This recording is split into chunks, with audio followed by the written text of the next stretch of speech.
Honest Farmer Club is an NFT profile picture project with diverse farm-themed NFT collections with GameFi and in-real-life utilities. Theo Roque is the CEO at Honest Farmer Club. So hello Theo, we're very happy to have you dito sa Startup Podcast. Hello, Johnny. And as we say it sa Honest Farmer Club, howdy. Howdy, Howdy. Johnny. Howdy, Theo. Yeah, so Howdy. howdy to our listeners. Yeah, so Theo, ano nga ba ang Honest Farmer Club?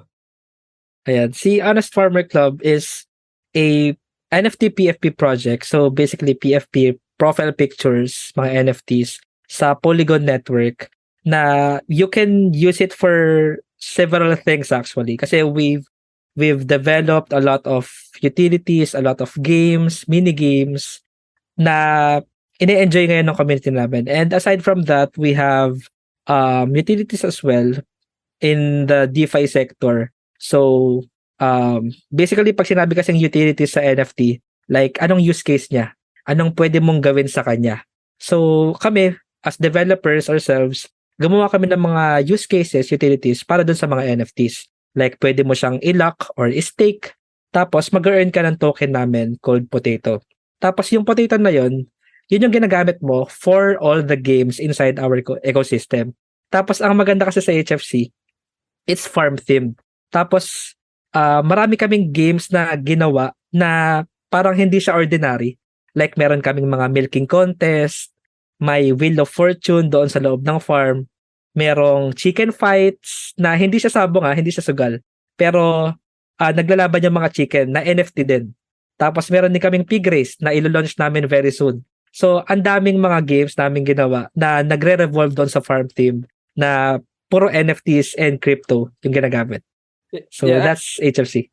Yeah, ang exciting na to, no? Kasi nung una, I think, I'm not that sure, I'm not that particular with the history ng NFTs especially. Pero nag-start siya, sumikat sila, yung mga apes, tapos yung mga kittens. Yeah.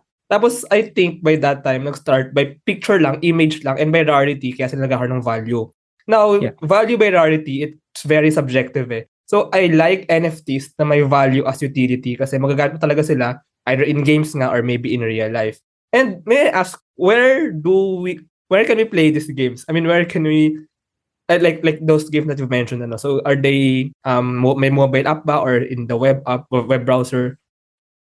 Yeah, ngayon kasi, binild namin si HFC na DApp siya or decentralized application, meaning, pwede mo siyang open sa mga MetaMask browser, sa mobile, pwede rin sa kahit anong browser na meron kang MetaMask or any decentralized wallet. So, basta meron kang browser, malalaro mo siya. I-connect mo lang yung wallet mo. Yes, yeah. So, it's really a Web3 project, no? Web3 app. Yes. But, Web3 and farming, medyo magkalayo. I mean, for the ordinary person, those two concepts. So, ano nga ba yung kwento behind HFC? Paano nag-meet si Web3 at si farming? Can you just share parang the concept behind this? Yeah. Kasi basically, we have the term called DeFi or decentralized finance, wherein basically, a lot of people are farming tokens or staking tokens. So parang, actually, hindi kasi ako yung original founders ng Honest Farmer Club. This project is a transition or turnover project sa akin ng mga founders. And ang nakwento kasi nila sa akin is, yun nga, walang project ang gumagawa pa ng basic concept ng, alam mo yun, the people are doing DeFi, they are farming token, pero wala pang niche na farming. That will actually make sense. So, kaya naisip ng founders na gumawa ng parang farm niche na NFT and have DeFi as well, na pwede ka mag-farm ng mga potato and maglaro at the same time. Tapos, it actually started with, ang sabi nila sa akin, it started with a meme. Yung, I'm not sure if you're familiar with, it ain't much, but it's on its work. Parang ganon. So, yung mga founders din kasi, hindi sila masyadong, into money, na ito yung kaya naming i-deliver, pero ang magaganda yung i-deliver namin na, alam mo yun, na magiging masaya yung community, na ito yung roadmap namin, we can enjoy together doon sa farm ecosystem na binuo namin. And yun, it ain't much, but it's on its work. And yun, buong community, they're really enjoying yung mga utilities, yung mga contest, mga games na ginawa doon sa farm ecosystem, and pati doon sa Discord community namin. Yeah, actually, ang funny nga, ano, na farming. Farming kasi, ano siya, actually for games, like for Dota, di ba? Magka-farm ka ng items, ganyan, farm ka ng pera, or even any other game, any other online game. Parang doon nagsimula yung term na farming in games. Tapos, kinonect siya sa farms, sa agricultural farms. So, doon pala nagsimula si Honest Farmer Club. And totoo, no, na I think wala nga masyadong mga Web3 ecosystems or Web3 parang NFT communities. I'm not sure how to call them. Na farming team talaga. So I guess Yeah. HFC is one of those na nagsimula ng ganitong klaseng Web3 project. Pero the community, I mean the ecosystem, the world of Honest Farmer Club, I'm not sure if you're familiar with Neopets. I mean those kind of games before, no. So para ba siyang ganun na parang merong world na you then use yung token ni HFC as the currency for that world, where you can play games and you can have other activities. So, I mean, maybe can you just share about the whole project? I mean, everything, the whole ecosystem, the whole HFC world. Sure. Actually, parang ganun din siya, no? Kasi the entire ecosystem of HFC is using yung potato token namin. And pwede mo siyang makuha through different things or different activities doon sa farm. So, pwede mong i-stake yung NFT mo or yung farmer NFT namin. Tapos meron din siyang asawa actually. Meron kaming farm girl NFT. So, pag in-stake mo yon, makakuha ka rin ng potato. Kapag naglaro ka using your chicken NFT, your pig NFT, makakakuha ka ng potato. So, basically, the potatoes are earned as rewards doon sa mga NFTs namin. Tapos, pa na binuo namin. And to mint more NFTs. So, doon mo siya pwedeng gamitin. And also, meron kami mga DeFi nga na locations. Like, you can stake your potato, you can provide liquidity, and you can stake it as well. Tapos, marami pa. And along the roadmap, marami pa kaming gagawing utilities for potato na hindi masyadong related dun sa NFT. Like, community contest, tapos magpapa-art contest kami sa community. Kung sino yung mananalo doon, we can put a bidding, tapos potato yung gagamitin. Tapos marami pa, ibang mini games, at kung ano-ano pa for the potato token. So naparami ng utilities talaga that really surrounds the ecosystem. Yeah, Ayun. basically, so potato talaga yung parang pera na ginagamit sa Yes. HFC world. If I may Yeah, ask parang lang, ganun siya. kasi I'm pretty sure na people who will listen to this know a thing or two about Axie Infinity. So para ba itong yung AXS na token or yung SLP na token? Saan mas malapit si potato doon sa dalawang ayun? I mean, Actually, yeah. Yeah, they are both. Kasi si AXS ng Axie is a governance token, while si SLP ay utility token. Or, yun. So, si Potato kasi is both. It's both used for governance kasi magkakaroon kami ng parang DAO na we will call it honest court. Parang ganun. Wherein the community can decide for the future of HFC. Kung ano yung mga releases, mga decisions, mga ganun. So, yun. It's both governance and utility kasi pinaghalo namin yung dalawa. So, it's fully utilized talaga. Wow, galing. It's nice. It's nice actually, no, na in one, governance and utility. And I hope nga na our listeners can appreciate, no, yung first, yung distinction ng roles ng mga token na yun. May governance tokens, may utility tokens, but potato is actually in one. About the NFTs, yung mga, so I've actually seen those farmer NFTs and those farm girl NFTs. Sa ibang sa ibang Web3 games, yung mga NFT na yun ay may use as like weapons, as armor, ganyan. So meron din ba ganung utility sa GameFi, sa games mo, yung mga NFT profile pictures na yun? Yes, meron. Actually, si Farmer, yung tinatawag naming Genesis Collection or siya yung pinakauna or primary collection talaga dun sa Honest Farmer Club. So, siya yung may maraming utilities and perks. Tapos si Farm Girl, nakuha siya kung meron kang dalawang farmer. Alright? Tapos yung ang naging nun, yung dalawang farmer mo, yung isa husband, yung isa best man. Para makuha mo yung wedding ring NFT. Tapos yung wedding ring NFT, kailangan mo siyang i-burn para pakasalan yung farm girl mo bago mo makuha yung farm girl. Wow. Naging ganun yung concept niya. Tapos, ngayon naman, since meron na kaming farmer NFT and farm girl NFT, you can use those to breed animals. Tapos, actually pwede ka mag-breed ng animals using just potatoes kahit wala kang farmer or farm girl. Pero may discount ka kung meron kang farmer and farm girl. So, yun, mga discounts to breeding NFTs, may mga free games. Kasi yung ibang games namin, kailangan mo mag-put in ng potato para makapaglaro. Ngayon, kapag meron ka, kunyari, sa Wheel of Fortune, meron kang farmer, meron kang free spin. Ganon. So, may iba't ibang utility siya. Gets. So, parang ano rin, no? Parang you may want to have some of those NFTs para may advantage ka sa ibang games. So, basically, asaya naman ito, asaya. So, basically, when you're in the HFC world, meron ka mga NFTs, ayun nga, mga farmers, mga animals, and then meron yung pera is yung, parang items sila, kumbaga, parang items and avatars, parang ganun. And yung money mismo is yung potato. But speaking of this money, kasi uso rin ang mga play-to-earn games. So, pwede bang ibenta or madali bang ipalit yung potato na yun for like Philippine peso? May ganun bang opportunity for this? Yes, actually, just December 15 last year, no?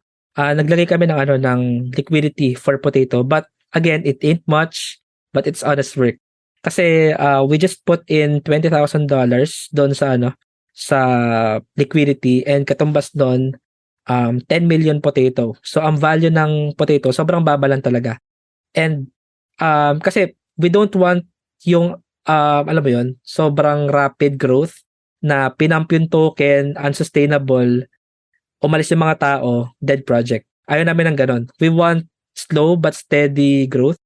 Tapos let the people decide dun sa magiging value talaga ng NFTs and yung crypto. Yeah. Actually, that's true. Nagtataka ako kung bakit. I mean, for me, volatility is not a good thing kasi that's why you have currency. You want your currency to be stable in your particular ecosystem. So, I mean, probably may opportunity to earn money from there pag steadily umaangat yung price ng, for example, potato to US dollars or potato to Philippine peso. Kasi maybe if more people play, more people gain potato. May economics siya. So, yeah, can you also share how you balance this economy? Doing everything like the tokenomics, they call it tokenomics. So maybe can you share some insights about how you manage like the tokenomics of potato? Yeah. So basically for HFC, we are implementing a tax system. So lahat din ng activities mo, like the real world, may equivalent tax. Pero at a minimum, and actually yung tax na yon, if not burnt, para to lessen the supply of the token, binabalik talaga namin sa community. Kasi meron din kaming ginawang on-chain lottery or on-chain raffle. So people can participate, buy tickets. Tapos meron siyang 30% na mababurn. So kunyari naka umabot yung price pool ng 200,000 potato. So 30% nun, which is 60,000 potato, will be burnt. So that balances na at least meron kaming 30% burn. Pero since meron nga kaming mga nire-release na new NFTs na ang kailangan mo pang mint ay potato, tapos may mga mini games kami wherein you can bet your potatoes, tapos mababurn siya. Marami kaming utilities na pang recirculate ng potato, and actually sobrang healthy ng community kasi they're really not looking into the value of potato muna, like magsasell because they're actually looking forward to that moment na potato will reveal its real value, kasi hanggang ngayon hindi pa talaga with the initial liquidity that we put in. Yeah, true. Actually, I think buong crypto, buong Web3, hindi na sobrang volatile ng price niya na hindi naman yun yung efficient true price niya, I think, true value niya, I guess, especially for kasi I mean, napakababa pa ng adoption ng crypto. I mean, 'di ba, relatively, 'di ba? So, if our listeners nakikinig nito, maybe they want to play in the Honest Farmer Club ecosystem, or they want to have some potato nga in order to be part of the community. So can we have just like a quick tutorial kung paano ba sila maglaro, paano ba sila bumili, saan sila makakakuha ng potato? I mean, just give a quick like instructions if ever may interested sa mga nakikinig. Actually, sobrang dali lang. One step. Join our Discord. Kasi we have a channel there, dedicated channel called Honest Tutorials. And doon namin dinam talaga lahat for newcomers, for yung mga babalik na community members, para alam nila yung updates, ano yung mga dapat mong gawin kung bagong pasok ka doon sa Discord and gusto mong maging part ng community, gusto mo rin maglaro, gusto mo magkaroon ng sarili mong farmer NFT, lahat nandun. And for video tutorials, meron naman akong ginawa for my YouTube channel. So lahat, kompleto naman ng materials. You only need to join the Discord. Pero basically, to get your farmer NFT, your very first farmer NFT, you can go to OpenSea and search Honest Farmer Club Genesis Farmers. I see. So, bibili tayo sa OpenSea as an NFT marketplace, ano? So, anyone Yes. can mint NFTs there and anyone can buy NFTs there. So, dun muna tayo kuha ng NFT. But si Potato, saan makakakuha ng Potato? Potato is available sa sa QuickSwap. We also have tutorials doon sa Discord. So, marami namang friendly doon, community members and even the mods. They're really active as well. So, yeah, you can Yeah, ask there paanong first steps. So, very accommodating naman. Yeah, actually, now that I think of it, I mean, later, no, gusto ko malaman yung dynamics ng team. Kasi napaka-complex gumawa, mag-design ng isang Web3 ecosystem. Kasi you're dealing with first, the mechanics of the game itself, the ecosystem. And then meron natin yung community, and then yung economics. Kasi, I mean, the game, the mechanics of the ecosystem, yun nga, as you said, no, merong mga mechanisms to burn. Kasi when you burn the potato, for example, nababawasan ng potato or ng currency, by supply and demand, somehow umaangat yung kanyang value, for example, kasi bababa yung supply, di ba? I mean, and then the more activity, probably the more potatoes yung namimint, naka-farm or whatever you call it. So, may supply and demand, dynamics dito eh. Then you have to deal with that dun sa may community kasi hindi mo naman makakontrol yung kagustuhan ng mga tao na maglaro or to do whatever they want. So, it's really connected. And additionally, yung governance nga kasi in some or like in HFC, Potato is a governance token. So maybe yung tokenomics, pwede rin i-govern, pagbobotohan ng mga tao na may potato. Tama ba? May ganun bang aspect dito? Yes, magkakaroon kami soon ng honest court wherein pwede nilang gamitin yung potato to vote for the next steps sa HFC kung anong gagawin pa namin in the future. Yeah, exciting. I think it's very fun to be a founder or to be a CEO of a Web3 ecosystem. Lalo na ito farm team at marami ng games. But speaking of the community, can you just share to us how did you form the community? Paano ba? Kasi I mean, when you launch a Web3 project, why will people play? I mean, so parang maybe pakwento lang paano nabuo yung community of players of those in the ecosystem. Actually, yun nga, like I've said earlier, no, hindi ako yung founders nung HFC. So, actually ako, I first got into HFC as an investor or bumili ako ng NFT. So, I'm originally a community member. So, ako, personally, kaya ako nag-join talaga kasi nakita ko yung roadmap eh. Like, ang ganda ka ako na I have this farm ecosystem, pwede akong maglaro, pwede akong mag-stake, pwede akong kumita, sabihin na natin, and I can enjoy all of this na meron akong PFP, NFT, tas mapapakilala ko na part ako ng HFC. Alam mo yun? Na pwede kong gawin yung profile picture, I'm proud that I'm a farmer, yung mga ganon. So, yun talaga personally, yung reason. So, I think that's the thing din na ginawa ng founders na ganon yung gusto nilang buuing community na really with people na gusto yung mga gusto ko na merong staking, may pwede maglaro, and alam mo yun, mag-usap about NFTs, about all of the things in Web3 in particular. Yun. Tapos, actually, nung nag-i-interview pa kami nitong recently lang, during our Howdyversary, kung tawagin, yung anniversary namin, most of the community members are starters in the space. So basically, HFC yung pinaka naging unang NFT project nila. And they are very thankful sa HFC. May mga bumabalik-balik kasi HFC became their starting point to enter Web3. Tapos marami silang natutunan. Lalo in the early days. Kasi may mga tutorials na nangyayari, may healthy conversations, ano ba yung pwedeng gawin sa project na to, ano magandang project, mga alpha call, maraming ganun dati sa HFC. So ngayon, medyo nag-dialogue kasi kami sa mga ganong activities sa Discord. More on nag-build kami dito sa sa gamification ng ecosystem kasi ang hirap talaga pagsabihin eh. Yeah, that's nice pero can we know more lang about your personal story? Ang how do I put it into words? Ang exciting na you're originally just a player, then now you're the CEO. I mean, anong nangyari? Anong nangyari? How did it happen? Tsaka you also have you also have dev skills, is that right? So Yeah. Can you just share no paano what happened? How did you become the CEO? Ayan, sure. So, January, I started as an investor. And even as a content creator, kasi gumawa din ako ng content for HFC. Doon, nagkaroon ako ng farmer. Tapos, nung pa-mint out na, medyo na FOMO kasi gusto ko makuha yung one of one.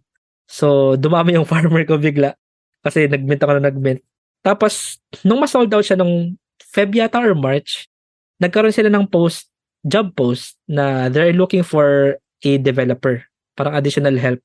Though meron na silang magaling na developer na sobrang saludo talaga ako doon, magaling na developer. Yun. Luckily, I got in. So, they onboarded me as a developer. And nagustuhan nila yung dedication, yung passion, yung drive ko to really build HFC. Tapos, yun nga, nagkaroon ng mga personal, like, kailangan nila mag-focus sa, sa personal, kasi marami silang businesses individually. Ang HFC kasi meron 3 founders. Yung dalawa, if I'm not mistaken, may mga businesses na personal na Web 2 outside Web 3. Yung isa, yung developer is student pa lang, college, university. Pero sobrang galing na developer na. So he has to focus on his studies. Kaya medyo nag-lie low din. So yun, nag-focus sila kasi etong HFC ano lang. And most other projects, it started as a hobby. Na alam mo Passion yun? project. Yeah, passion project. Hindi nila tinignan to na magiging negosyo siya, pwede siyang gawing business, startup na, alam mo yun, pwede mong i-build talaga na i-scale mo. So, yun. That's why, nagkaroon naman ng maayos na pag-uusap. Sabi ko, sige, if you can't really accommodate, I can take over. Yun. So, doon nagsimula. I took over the project, I think starting August last year. Tapos, I replanned everything kasi may mga roadmap din na hindi talaga na-hit. So, I had to replan everything, re-execute, test, may mga hindi nag-work. So, pivot tayo. So, doon na nagsimula yung cycle. And up until now, we're still figuring things out. Pero looks like ina-accept naman ng community yung mga releases namin. Lalo na tong December na nangyari, which is called mega release. Kasi ang dami namin na-release. Mga 6 releases yata yung sabay-sabay bago matapos yung taon. So, yun. That's my story sa HFC. Yeah, wow. I mean, wow, ano? I mean, you suddenly became the CEO or the leader or the, I mean, how do you call it? Like I don't want to say, boss, kasi walang boss sa Web3, diba? Parang it's more of like the leader nga of this project. Pero, can I ask lang, Theo, you have background in dev or you have background in business ba? And how did you learn about like Web3 programming? Because I think like with smart contracts, you have to know that. So how did you learn about this stuff? Yeah. My background talaga is in software engineering since 2015. So I've been a developer now for 8 years. And actually may friend kasi akong isang PM ngayon, project manager. Sabi niya sa akin, I have the paano ba sabihin? I have what it takes to be a PM to really, manage teams, manage a project na hindi lang ako pang dev rec, hindi lang ako pang code. So, he saw that in me. Kaya naglakas loob din talaga akong i-handle na yung HFC. So, mukhang okay naman. Tapos, ano yung isa pang question mo? About Web3 stuff, like for example, smart contract programming or whatever. And also, why in the first place did you get interested sa buong Web3? I mean, in the Web3 thing, kasi I've seen that you've been part of or you've been interested in Web3 since 2017. Panahon pa to nang hindi pa uso yung kalamihan ng crypto. So, like, what really made that spark for you to like Web3 or some or like this whole thing? Yeah, yung kanina yung nakwento ko, yung PM na nagsabi sa akin na I have what it takes to be a PM, ganun. His name is John Pinto. I think he's currently the head of crypto sa GCash. Tapos, kami yung magka-work dati sa isang company and kami yung sabay naka-discover ng Bitcoin, ayan, ng crypto. Kasi we were working on a project na medyo nagda-dive sa sa dark sa dark parts of the web. Dark parts of the web. Okay. So, Okay. alam mo We've really naman, done that. Yeah, yeah. Bitcoin is used Yeah. doon. So, yun, doon nagsimula. And we got interested in the tech. We even did a project back then na almost crypto related. If you're familiar with Monero, Yeah, yeah. XMR yata Yeah. yung Privacy preserving yun. coin. So, yun yung doon din kami naging interested dati noong 2017. Tapos yun, nag-hodl lang ako ng ilang coins kasi I believe in the promise of crypto pa noon. Wala pang masyadong buzzword na Web3 eh. Yeah, yeah. Yun. Pero unfortunately, nag 2x, 3x, binenta ko lahat. Tapos, nag-say bye-bye muna ako. Then, come 2020, parang nakakita ko ng bagong opportunity. Nag-dive in ulit ako sa crypto. And then, yun, NFTs, Axie, yun, history na. Tapos, for blockchain development naman, actually, I have zero knowledge with blockchain, with Solidity or smart contract development. Zero talaga. Pero nung na-onboard kasi ako sa HFC, 'di ba may magaling na dev. Hindi niya ako tinuruan per se, pero ang daling basahin yung code niya na kahit hindi ka Solidity developer, maiintindihan mo. Parang ganon. So I got interested, parang sabi ko, kaya ko naman. So, fortunately, may parang opportunity na pumasok. If you know Metacrafters, yung learn and earn platform. Nag-aral ako doon, pero unfortunately pala, Solana yung tinuturo nila. So, it's a different tech stack. So, ayun, naghanap pa ako ng ibang tutorials on Solidity. Unfortunately, due to my current position, ang dami nangyayari sa HFC. So, I can't really focus on learning Solidity.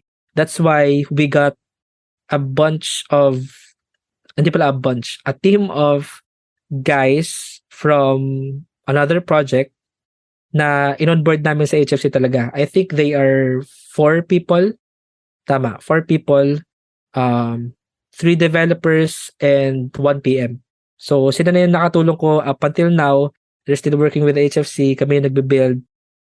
Kompleto naman sila. Meron silang front-end, meron silang blockchain, may PM, may full stack. So, yeah, that's why we are able to still continue building talaga HFC and other projects. It's very nice to hear this kasi ang org structures usually I'm not sure, pero I think ang org structures ng Web3 companies or Web3 startups is very different from the traditional org structure.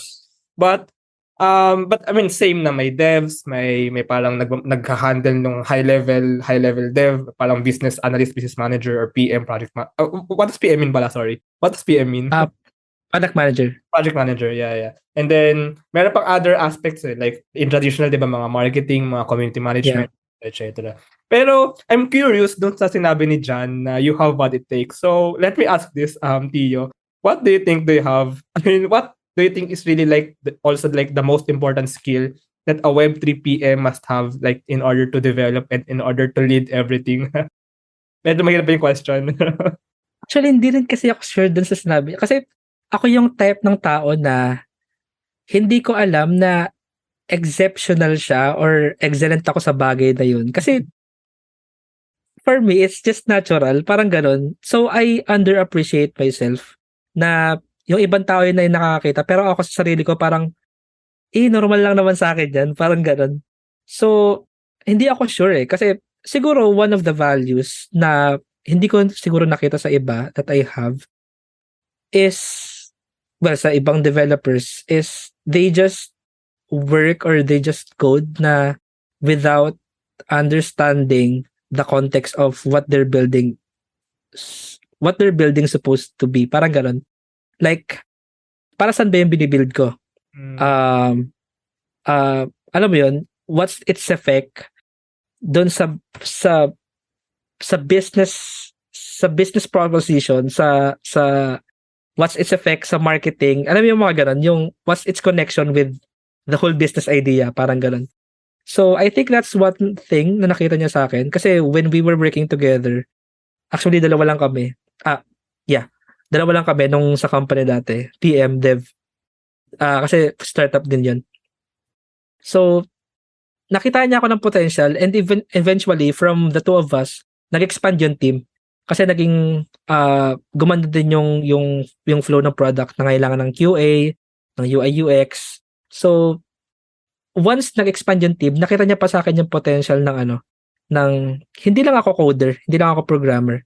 I really contribute with the whole cycle of the product development. Yeah, like Steve Jobs or I mean ganong level. Pero yeah, with what you said, no, I think my takeaway is maybe first, I think you enjoy it. So I think that's very important. You enjoy building the ecosystem. I think that's very important. That's a very important trait for possibly a Web3 PM, no, or a Web3 project leader or community or ecosystem leader. Yeah, true. Second, I think yung vision nga, being a visionary, not in terms of not in terms of like grand things, pero just seeing like the whole system. Parang ikaw talaga yung nag-architect, nagka-craft nung world nung sariling world na yun. So, like all the implications of everything you do, and yun nga, yung token, yung bawat activity, yung bawat game. So, all those intricacies, if you see the system, if you see the entire system, and of course, if you value the community, I think it will, I mean, that's good signs na you'll be a good Web3 PM or something.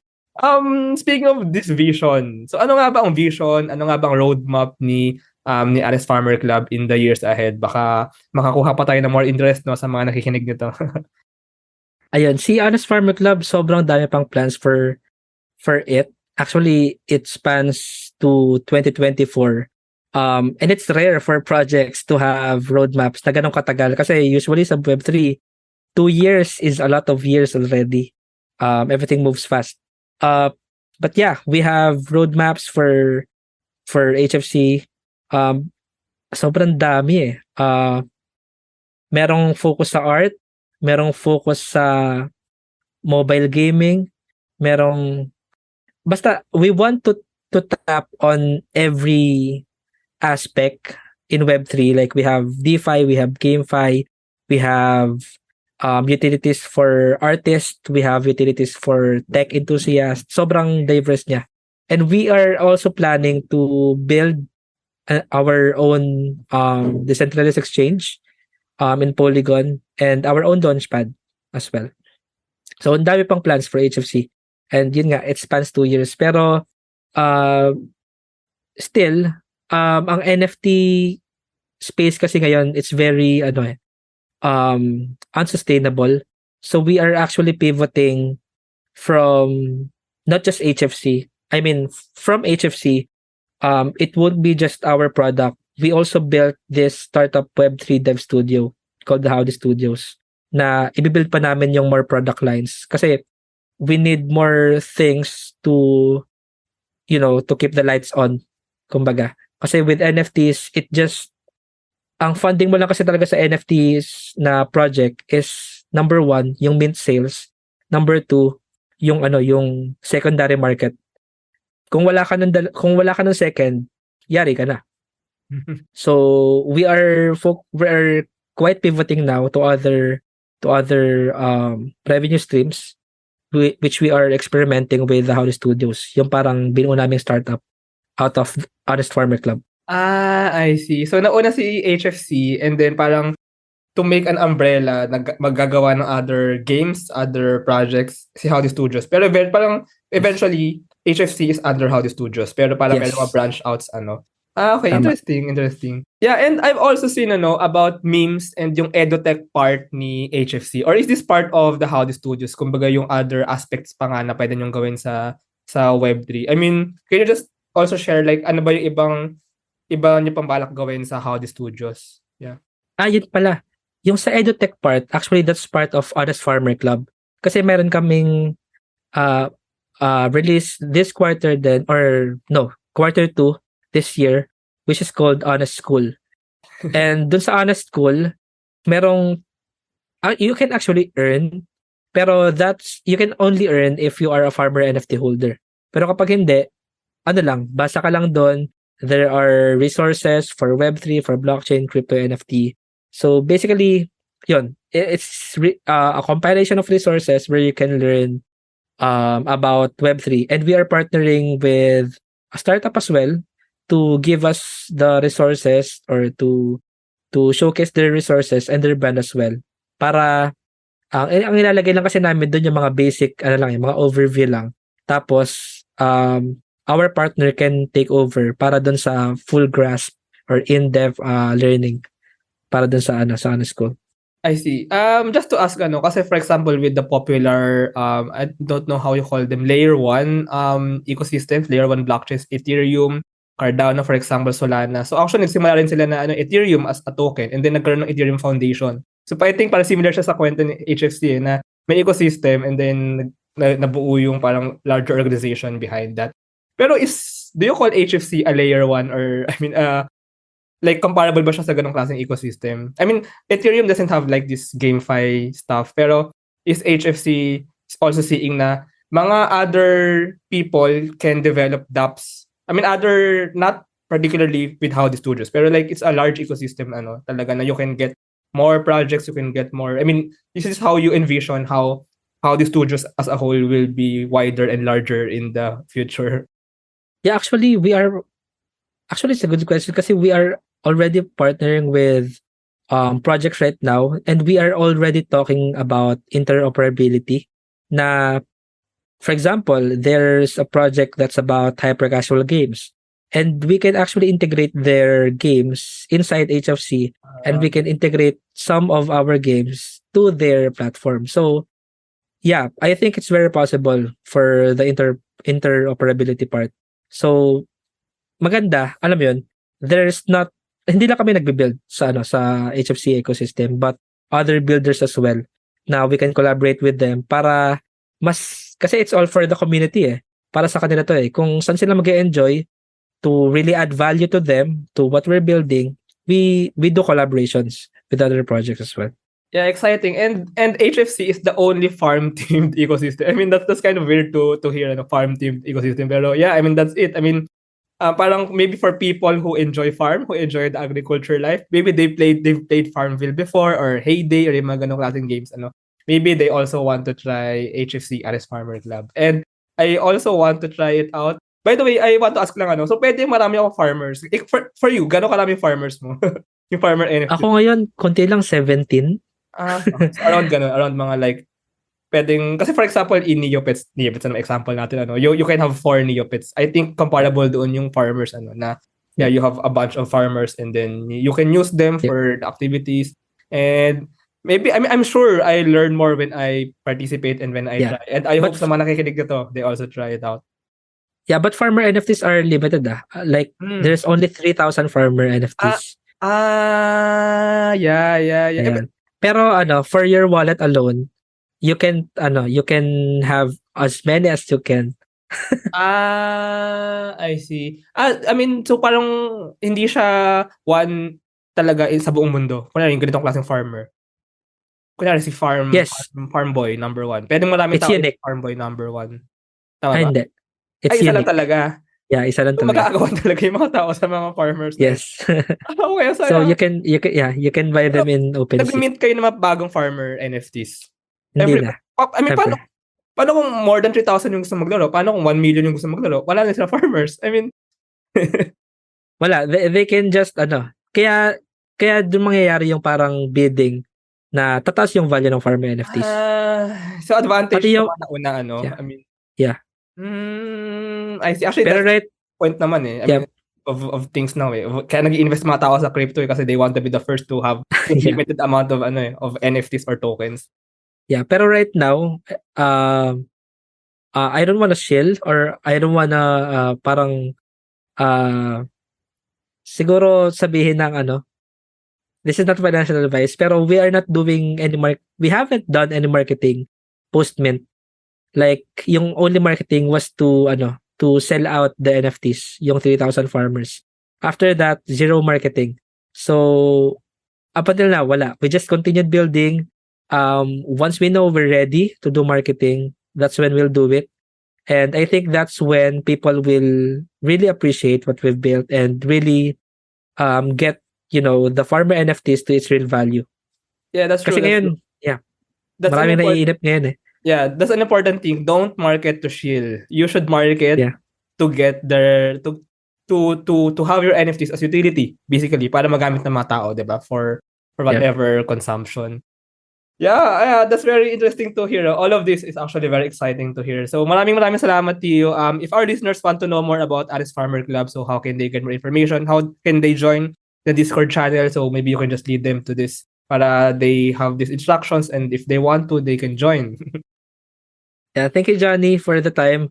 Thank you for having me here as well kasi sobrang dami naming gustong pag-share ng HFC and what we're building for the past 10 months or no, for the past 12 months now. And hopefully we can spend some time with your viewers as well do sa Discord community namin. Actually, it's pretty simple to join. You just have to type in discord.gg/HFC and that's it. Makikita mo na yung Discord namin doon. And doon pwede ka magtanong-tanong how to play, how to get your first farmer NFT, what is HFC, you can view the white paper, everything nandun na sa Discord.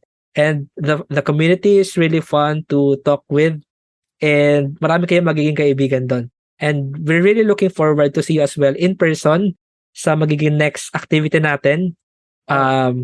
Yeah, because previously we celebrated with our 50 members doon sa Nueva Vizcaya.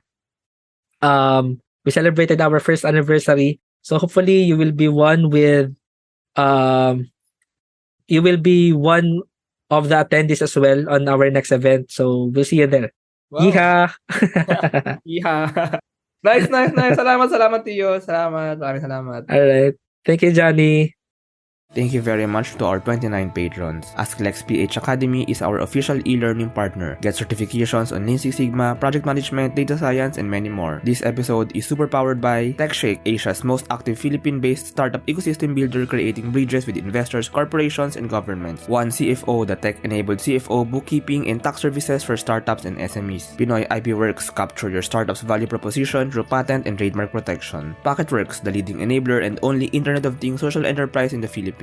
Looking for buy and sell online with Sigurado sellers. NutriCoach, the all-in-one productivity tool for dietitians and nutritionists. Benjoy's Food Products, the home of premium bacon ends, tapa, and tocino. And 8chain, an 8-in-1 cryptocurrency project building one chain at a time starting with MaxRep Workout and Earn. This episode is powered by AdSwitch, Twala, ePlayment, Interleukin, and Hive Energy PH. Support the podcast through the links in the description.